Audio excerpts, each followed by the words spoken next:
Welcome everyone. आज की class में मैं आपको एक बहुत ही अच्छा टॉपिक सिखाने वाला हूँ। ये टॉपिक सबके लिए है। This is not for only children या जो 11th-12th क्लास के बच्चे हैं या कॉलेज वाले बच्चे हैं। ये जो टॉपिक आज मैं आपको सिखाने वाला हूँ ये आपके मॉम डैड, दादा दादी, चाचा चाची सबके लिए एक जनरल टॉपिक है। ये टॉपिक मैंने इनकम टैक्स से लिया है।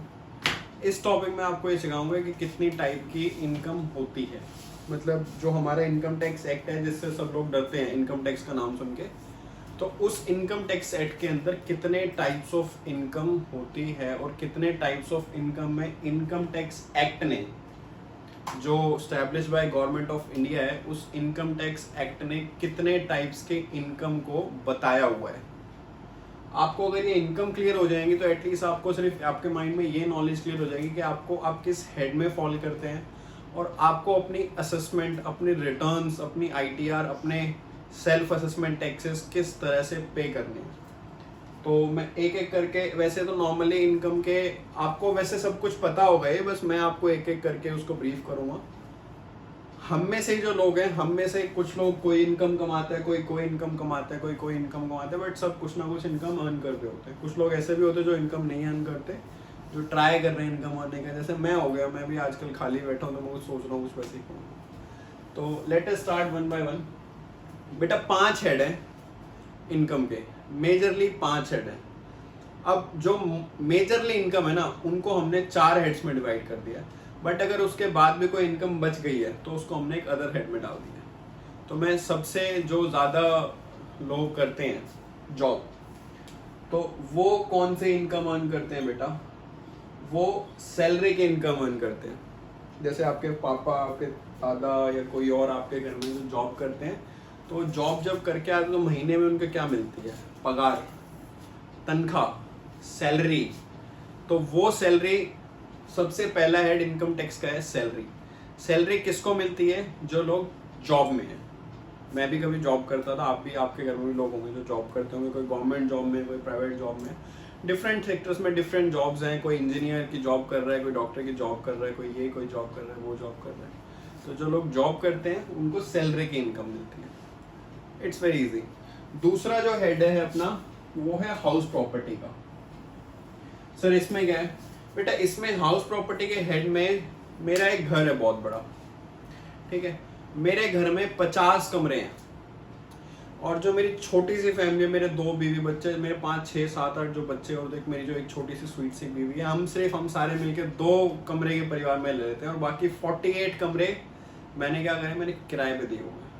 मैं कुछ नहीं करता हूँ, मैं पूरा महीने टाइम पास करता हूँ। फिर 1 तारीख आती है, मैं रेंट देखता हूँ किसका कितना है, फिर मैं बैठ के रेंट का हिसाब करता हूँ, ठीक है। तो रेंट की जो इनकम है बेटा वो हाउस प्रॉपर्टी की इनकम मानी जाती है। रेंटल इनकम जो आपकी प्रॉपर्टी से किराए की इनकम आ रही है उसको हम हाउस प्रॉपर्टी की इनकम बात करते हैं। बहुत सारी फैमिलीज हाउस प्रॉपर्टी की इनकम पे डिपेंड होती है, जिनकी कोई और सोर्स की इनकम नहीं होती या कोई और इनकम अर्न नहीं कर रहे होते, जिन्होंने पहले की बहुत सारी प्रॉपर्टीज बनाई होती हैं, जिनको बहुत सारी रेंटल इनकम आ रही होती है। तो बहुत लोग होते हैं जो हाउस प्रॉपर्टी इनकम अर्न करके अपना काम चलाते हैं। फिर है बेटा थर्ड है, देखो यहाँ पे बिजनेस अलग लिखा है और प्रोफेशन अलग लिखा है। बेटा डिफरेंस है बिजनेस और प्रोफेशन में। पहले तो मैं आपको बताता हूँ बिजनेस क्या है, फिर मैं बताऊंगा प्रोफेशन क्या है। बेटा बिजनेस, आप किसी भी चीज को बिजनेस बोल सकते हैं। बेटा बिजनेस नॉर्मली ना गुड्स के केस में होता है। मैं ये पेन बेच रहा हूँ, ठीक है, या मैं कुछ भी, सपोज मैं बोर्ड का बिजनेस करता हूँ, मैं बोर्ड ये करता हूँ, इधर उधर बेचता हूँ, सेल करता हूँ, परचेज करता हूँ, तो बेटा वो होगा बिजनेस। और इसको सेल करके जो मेरे पास प्रॉफिट अर्न होगा वो मेरा बिजनेस के हेड में टैक्सेबल होगा। 5 हेड है। सबसे पहला सैलरी था, दूसरा हाउस प्रॉपर्टी, तीसरा फिर बिजनेस और प्रोफेशन का। तो जो गुड्स में जो मैंने डील करी, जो मैंने सेल परचेज करके जो मैंने प्रॉफिट अर्न करा, अब वो प्रॉफिट निकलता कैसे है, उसके लिए मैं क्या क्या चीजें देखनी पड़ती हैं, वो फिर जब हम डिटेल में, जब हमारी क्लास होगी, जब मैं डिटेल में आपको समझाऊंगा कि बिजनेस की इनकम निकलती कैसे है। बट आज हम ये मान के चलो कि आपने बिजनेस की इनकम निकाल लिया, आपने अर्न कर लिए, तो वो थर्ड इनकम बिजनेस के हेड में टैक्सेबल होती है। आपने सपोज, मैं आप चलो एक छोटा सा एग्जांपल ले लेते हैं। ये पेन आपने सपोज बेचना है, आपने इस पेन की 1 लाख क्वांटिटी बेची, ठीक है। एक पेन की कॉस्ट है, एक पेन का सेलिंग प्राइस है 50 लाख रुपए, सॉरी 50 रुपए, तो टोटल हो गया sale price equals to 50 lakh rupees. तो आपकी जो सेल आ गई वो आ गई 50 लाख, ठीक है। बट आपने इसमें कुछ सामान भी खरीदा है बेटा, आपके कुछ और भी खर्चे हुए हैं, आपने लोगों को रखा है, आपने सैलरी भी दी होगी, आपने रेंट भी दिया होगा, तो आपके जो सारे एक्सपेंसेस हो गए ना, आप इसमें से लेस कर लो बेटा। वो सपोज है 40 लाख रुपीस, तो जो 10 लाख रुपए बचते हैं ये आपका बिजनेस का प्रॉफिट है बेटा, ये प्रोफेशन का प्रॉफिट नहीं है। प्रोफेशन में प्रॉफिट नहीं होता बेटा, बिजनेस में प्रॉफिट होता है। बिजनेस और प्रोफेशन जो वर्ड है वो बोले साथ में जाते हैं बट हैं अलग अलग। बिजनेस में प्रॉफिट होते हैं, ये आपको समझ आ गया प्रॉफिट कैसे होता है। प्रोफेशन में गेन होता है। अब मैं प्रोफेशन पे आता हूँ। प्रोफेशन क्या होता है बेटा? प्रोफेशन वो है बेटा जो एक्सपर्ट होता है ना एक फील्ड का, जो बंदा सिर्फ एक ही फील्ड का एक्सपर्ट है। जैसे डॉक्टर है, हॉस्पिटल्स में जो डॉक्टर्स होते हैं कुछ सैलरी पे भी होते हैं बेटा, बट जो कुछ अपना क्लिनिक खोल के बैठते हैं, कुछ हॉस्पिटल में सिर्फ सर्विस देने जाते हैं, तो अब उसमें भी पर्टिकुलर स्पेशलिस्ट होते हैं। कोई हार्ट का है, कोई कार्डियोलॉजी का है, कोई बैक का है, कोई स्पाइनल का है, कोई लिवर का है, कोई किडनी का है, कोई आंखों का है। तो देर आर स्पेशलाइज्ड पर्सन, तो वो उस चीज के एक्सपर्ट हैं। जैसे सीएज है बेटा, चार्टर्ड अकाउंटेंट। जब आप बड़े होंगे तो आपको समझ आएगा, जो बड़े लोग मेरी वीडियो देख रहे हैं उनको ऑलरेडी पता है चार्टर्ड अकाउंटेंट क्या होते हैं, जो आपका टैक्स कैलकुलेट करके देते, तो वो उस फील्ड में एक्सपर्ट है। एक और मैं एग्जाम्पल लेता हूँ, लॉयर्स बेटा, lawyers, lawyers, I don't know, lawyers बोलते हैं वैसे उनको। तो जो लॉयर्स होते हैं वो क्या करते हैं, उनको कानून की नॉलेज होती है, लॉ की सारी नॉलेज होती है उनको, तो लॉ की बहुत अच्छी नॉलेज है, तो they are expert of law. और हमारा जो देश का सिस्टम है, जो देश के कानून व्यवस्था है, उसको वो बहुत अच्छी तरीके से जानते हैं। अगर आपको कोई केस लड़ना हो तो आपको लॉयर का सहारा लेना पड़ता है, वो फिर आपका केस आगे लड़ता है। उसके लिए जो वो फीस चार्ज करता है, लॉयर कभी भी आपको सेल नहीं करेगा, सीए आपको सेल नहीं करेगा, डॉक्टर सेल नहीं, वो हमेशा फीस चार्ज करते हैं। तो वो जो फीस होती है ना, वो प्रोफेशन के अंदर जाती है। फिर प्रोफेशन में फिर सेम होता है, सेल की जगह फीस आ जाती है। उनके भी एक्सपेंसेस होते हैं, बट उनके एक्सपेंसेस कम होते हैं क्योंकि सर्विस होती है, सामान तो कुछ खरीदना नहीं है। जो थोड़ा वो दवाई, डॉक्टर के केस में दवाई को खर्चा आ गया, सीए के केस में सैलरी का आ गया, लॉयर्स के में ड्राफ्टिंग फीस आ गई, थोड़े बहुत खर्चे होते हैं। उसके बाद उनका भी, उनका प्रॉफिट नहीं निकलता, उनका गेन निकलता है। ठीक है, तो बिजनेस के लिए हो गए प्रॉफिट और प्रोफेशन के लिए हो गए गेन। ये तीसरा हेड था बेटा इनकम का। चौथा हेड है बेटा कैपिटल गेन। कैपिटल गेन क्या होता है?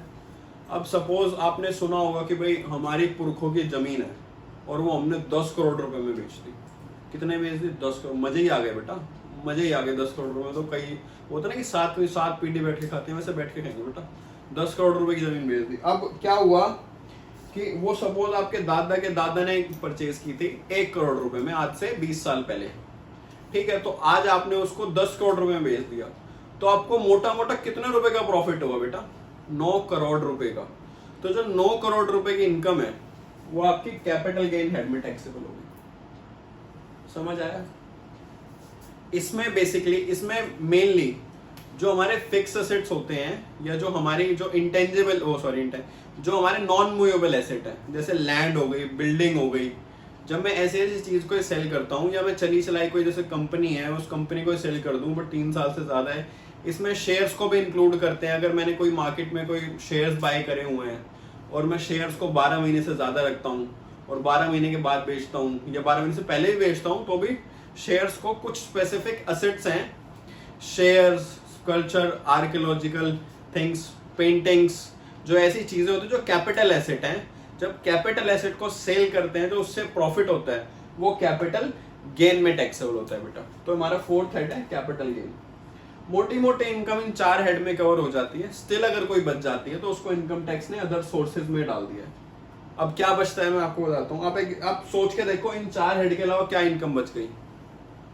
कुछ आ रहा है माइंड में? सोचो तो सही, क्या है माइंड में बेटा? एग्जाम्पल दे सकता हूँ, बैंक इंटरेस्ट। आप क्या करते हो? आपके पापा जॉब करते हैं, तो उनकी मेन इनकम तो सैलरी से आती है बेटा, बट उनके बैंक में एफडीज भी हैं। तो जो एफडीज से जो इंटरेस्ट आ रहा है वो बेटा अदर सोर्स में टैक्सेबल होगा। समझ रहे हो? मतलब जो हमारा मेन इनकम नहीं है, हम उसके लिए काम नहीं कर रहे, बट वो इनकम आ रही है, ठीक है, आ रही है वो इनकम, तो वो इनकम अदर सोर्सेज में टैक्सेबल होती है बेटा। इसमें फर्दर बहुत सारे सेक्शंस में जाना पड़ता है, सेक्शन 57 वगैरह इसमें जो इसकी डिटेल में पढ़ते हैं, बट आप अदर सोर्सेज को ये मान के चलो कि मेरा मेन काम तो है मेरा पेन बेचना, मैं फॉलो करता हूँ बिजनेस वाले हेड में, बट इसको बेचते बेचते मैंने कुछ, सपोज मेरे उसमें कोई कूड़ा कबाड़ा आ गया, कुछ और हो गया, मैंने कुछ और सामान भी साथ साथ बेच दिया, तो उससे भी कुछ मुझे इनकम आ गई। वो मेरी बिजनेस की इनकम तो नहीं है ना, मैं रोज रोज तो वो काम करता नहीं, मैंने कभी कभी काम करा है, तो वो मेरी अदर सोर्स की इनकम है बेटा। समझ आया? 5 हेड है, कौन कौन से? Salary, house property, business, profession, capital gain, other source. अब मैं एक आपको बहुत इंपॉर्टेंट बात बता रहा हूँ, ये तो आपको चलो क्लियर हो गए हैं, अब होप आपको समझ आ रहा होगा। अब एक चीज क्या होती है, अब सपोज के कई बार ना इनमें कॉन्फ्लिक्ट होता है। अब सपोज किसी आदमी का काम ना, कोई बंदा सिर्फ एक ही काम करता है, वो क्या करता है, वो घर बनाता है और बेचता है, घर बनाता है बेचता है। जैसे प्रॉपर्टी बिल्डर होते हैं ना, जो बिल्डर्स होते हैं बड़े बड़े, उनका यही काम है, घर बनाते बेचते। अब अगर मैं घर बना के बेचूं तो मेरा रोज का काम तो है नहीं, तो जो मेरी इनकम है, मेरी इनकम कहाँ जाएगी बेटा? मेरी इनकम जाएगी कैपिटल गेन में, ठीक है। बट जो बिल्डर है उसका रोज रोज का यही काम है, उसकी इनकम कहाँ जाएगी बेटा? उसकी इनकम जाएगी उसके बिजनेस में। ये वो कभी कभी नहीं करता, ये उसका रोज का काम है। समझ आया difference between business, profession and capital gain? Same example business का आप हाउस प्रॉपर्टी से मैं दिखाता हूँ। अब सपोज कि मेरा काम ही लोगों को रेंट पे देना है, मैं क्या करता हूँ, मेरे पास बहुत सारी जमीन है, मैंने उस पर क्या करा, मॉल बना दिया, और अभी भी जमीन बच गई, मैंने एक और मॉल बना दिया। मैं लोग क्या कर रहा हूँ, उसमें दुकानें निकाल निकाल के लोगों को दे रहा हूँ, उसमें रेंट अर्न कर रहा हूँ। तो क्या है, ये मेरा, अब मैं और कुछ काम ही नहीं करता, तो क्या मेरी हाउस प्रॉपर्टी की इनकम है? नहीं बेटा, ये तो मेरा बिजनेस हो गया, मैं तो काम ही ये करता हूँ। तो उस केस में भी वो हाउस प्रॉपर्टी इनकम नहीं रहेगी बेटा, वो इनकम बिजनेस में आ जाएगी। समझ आएगी आपको बात? एक बार क्विक रिवीजन लेते हैं।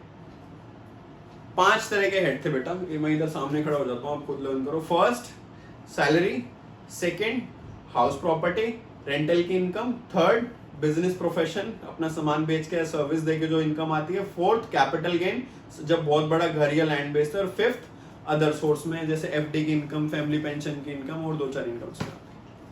तो गाइज आई होप कि आपको सब समझ आ गया होगा। आई होप आपको वीडियो पसंद आया होगा। आपको वीडियो पसंद, प्लीज जिन लोगों को इन चीजों की नॉलेज नहीं, आप प्लीज उनसे वीडियो शेयर कीजिए ताकि सबको पता चले। Thank you guys, thanks a lot for, thank you so much.